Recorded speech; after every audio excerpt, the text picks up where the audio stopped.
ಅಲ್ಲಿ ಯಾರೋ ಈದ್ಗೆ ನೈನಿತಾಲ್ಗೆ ಹೋಗೋಣ ಎಂದ್ರು ಮತ್ತು ಅದರ ಅರ್ಥ ರಸ್ತೆ ತಡೆ ಎಂದಾಗಿತ್ತು. ಮತ್ತೆ ಯಾರೋ ಚಾಂದ್ರಾತ್ ಎಂದರು, ಅಂದ್ರೆ ರಸ್ತೆ ತಡೆಗೆ ಹಿಂದಿನ ರಾತ್ರಿ ಎಂದರ್ಥವಾಗಿತ್ತು. ಇವೆಲ್ಲ ದೆಹಲಿ ಗಲಭೆಗೆ ಕೋಡ್ ವರ್ಡ್ಗಳಾಗಿದ್ದವು.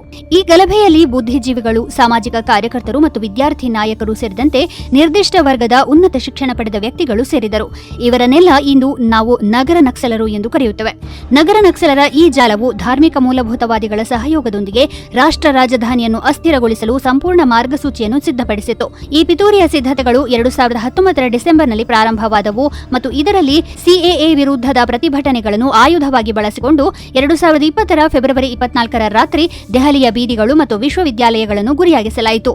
ಈ ಸಂಪೂರ್ಣ ಪಿತೂರಿಯ ಕೇಂದ್ರವು ಆಗ್ನೇಯ ದೆಹಲಿಯ ಜಾಮಿಯಾ ಮಿಲಿಯಾ ಇಸ್ಲಾಮಿಯಾ ಮತ್ತು ಸುತ್ತಮುತ್ತಲಿನ ಪ್ರದೇಶವಾಗಿತ್ತು.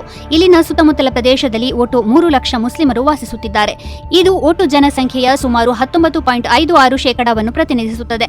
ಬಾಂಗ್ಲಾದೇಶ ಮತ್ತು ಪಾಕಿಸ್ತಾನದಿಂದ ಬಂದು ದೆಹಲಿಯಲ್ಲಿ ಅಕ್ರಮವಾಗಿ ವಾಸಿಸುತ್ತಿದ್ದ ಜನರಿಗಾಗಿಯೇ ಸಿಎಎ ಜಾರಿಗೆ ತರಲಾಯಿತು.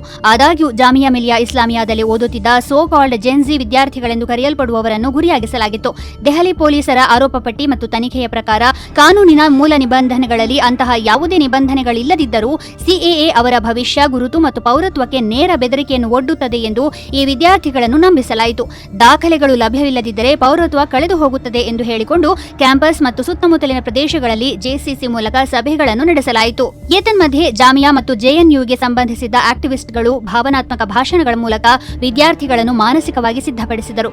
ಈ ವ್ಯಕ್ತಿಗಳಲ್ಲಿ ಉಮರ್ ಖಾಲಿದ್ ಮತ್ತು ಶಾರ್ಜಿಲ್ ಇಮಾಮ್, ಹಾಗೆಯೇ ಶಿಫಾ ಉರ್ ರೆಹಮಾನ್, ಮೀರಾನ್ ಹೈದರ್, ಮೊಹಮ್ಮದ್ ಸಲೀಂ ಖಾನ್ ಮತ್ತು 2026 ಜನವರಿ 8ರಂದು ಬಿಡುಗಡೆ ಮಾಡಲಾದ ಗುಲ್ಫಿಶಾ ಫಾತಿಮಾ ಕೂಡ ಸೇರಿದ್ದಾರೆ. ದೆಹಲಿ ಪೊಲೀಸರ 17,500 ಪುಟಗಳ ಚಾರ್ಜ್ ಶೀಟ್ನಲ್ಲಿ ಪಿಂಜಾರಾ ತೋಡ್ ವಾರಿಯರ್ಸ್ ಮತ್ತು ಕಟ್ಟರ್ ಹಿಂದುತ್ವ ಏಕತಾ ಎಂಬಂತಹ ಹೆಸರಿನ ವಾಟ್ಸ್ಆಪ್ ಗುಂಪುಗಳೊಂದಿಗೆ ಸಂಪರ್ಕ ಹೊಂದಿದ ನೆಟ್ವರ್ಕ್ನ ಪಾತ್ರವನ್ನು ವಿವರಿಸಲಾಗಿದೆ. ಈ ಗುಂಪುಗಳು ಸಂವಿಧಾನ್ ಬಚಾವೋ, ಲೋಕತಂತ್ರ ಖತರೆ ಮೇ ಹೈ ಮುಂತಾದ ಘೋಷಣೆಗಳ ಮೂಲಕ ಭಾವನಾತ್ಮಕ ವಾತಾವರಣವನ್ನು ಸೃಷ್ಟಿಸಿ ಆ ಮೂಲಕ ಯುವ ಮನಸ್ಸುಗಳನ್ನು ಚಳುವಳಿಯ ಮುಂಚೂಣಿಯಲ್ಲಿ ಇರಿಸಲು ನೋಡಿದವು. ಡಿಜಿಟಲ್ ಪ್ಲಾಟ್ಫಾರ್ಮ್ಗಳಲ್ಲಿ ಟೆಲಿಗ್ರಾಮ್ ಮತ್ತು ವಾಟ್ಸ್ಆಪ್ ಗುಂಪುಗಳನ್ನು ರಚಿಸಿ ಅಲ್ಲಿ ಡಿಫೆನ್ಸ್, ಮೆಡಿಕಲ್, ಸಪ್ಲೈ ಮತ್ತು ರೋಡ್ ಬ್ಲಾಕ್ ನಂತಹ ಕೋಡ್ ವರ್ಡ್ಗಳನ್ನು ಬಳಸಲಾಗುತ್ತಿತ್ತು. ಈ ಗುಂಪುಗಳು ಜನಸಂದಣಿಯನ್ನು ಎಲ್ಲಿ ಒಟ್ಟುಗೂಡಿಸಬೇಕು ಮತ್ತು ರಸ್ತೆಗಳನ್ನು ಎಲ್ಲಿ ನಿರ್ಬಂಧಿಸಬೇಕು ಎಂಬುದನ್ನು ನಿರ್ಧರಿಸಿದವು. ನಗರ ನಕ್ಸಲರ ತಂತ್ರವು ಸ್ಪಷ್ಟವಾಗಿತ್ತು. ಅವರು ಸ್ವತಃ ಮುಂದಾಳತ್ವ ವಹಿಸದೆ ಬದಲಿಗೆ ವಿದ್ಯಾರ್ಥಿಗಳು, ಮಹಿಳೆಯರು ಮತ್ತು ನಾಗರಿಕ ಸಮಾಜವನ್ನು ಸಜ್ಜುಗೊಳಿಸುವುದು ಮತ್ತು ಅವರಿಗೆ ಹಣಕಾಸು ಒದಗಿಸುವುದು ಈ ಪಿತೂರಿಯ ಬೆನ್ನೆಲುಬಾಗಿತ್ತು.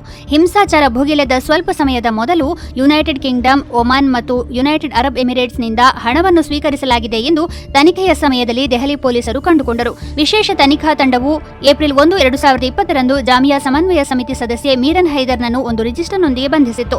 ಅದರಲ್ಲಿ ಪಿಎಫ್ಐನಂತಹ ಸಂಘಟನೆಗಳ ಹೆಸರು ಉಲ್ಲೇಖವಾಗಿತ್ತು. ಫಂಡಿಂಗ್ ಹಣವನ್ನು ಕಲ್ಲುಗಳು, ಪೆಟ್ರೋಲ್ ಬಾಂಬ್ಗಳು ಮತ್ತು ಶಸ್ತ್ರಾಸ್ತ್ರಗಳನ್ನು ಸಂಗ್ರಹಿಸಲು, ಗಲಭೆಕೋರರಿಗೆ ಪೇಮೆಂಟ್ ಮಾಡಲು ಮತ್ತು ಗಲಭೆಗೆ ಮೊದಲಿನ ಲಾಜಿಸ್ಟಿಕ್ಸ್ ನಿರ್ವಹಿಸಲು ಬಳಸಲಾಯಿತು. ಗಲಭೆಗೆ ಸ್ವಲ್ಪ ಮೊದಲು ಜಾಮಿಯಾ ಮತ್ತು ಸುತ್ತಮುತ್ತಲಿನ ಪ್ರದೇಶಗಳಿಗೆ ಸಂಬಂಧಿಸಿದ ಹಲವಾರು ಖಾತೆಗಳಿಗೆ ದೊಡ್ಡ ಮೊತ್ತದ ಹಣವನ್ನು ವರ್ಗಾಯಿಸಲಾಗಿತ್ತು. ಇದು ಕೂಡ ಹಿಂಸಾಚಾರದ ಸಿದ್ಧತೆಗೆ ನೇರವಾಗಿ ಸಂಬಂಧಿಸಿತು.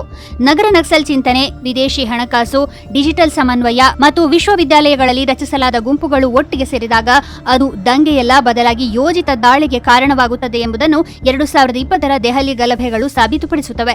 ಇದು ಕೇವಲ ಹಿಂಸಾಚಾರವಲ್ಲ, ಒಂದು ಕಾರ್ಯತಂತ್ರದ ಪ್ರಯೋಗವಾಗಿತ್ತು ಮತ್ತು ಮುಗ್ಧ ಜನರು ಅದಕ್ಕೆ ಬೆಲೆಯನ್ನು ತೆರಬೇಕಾಯಿತು.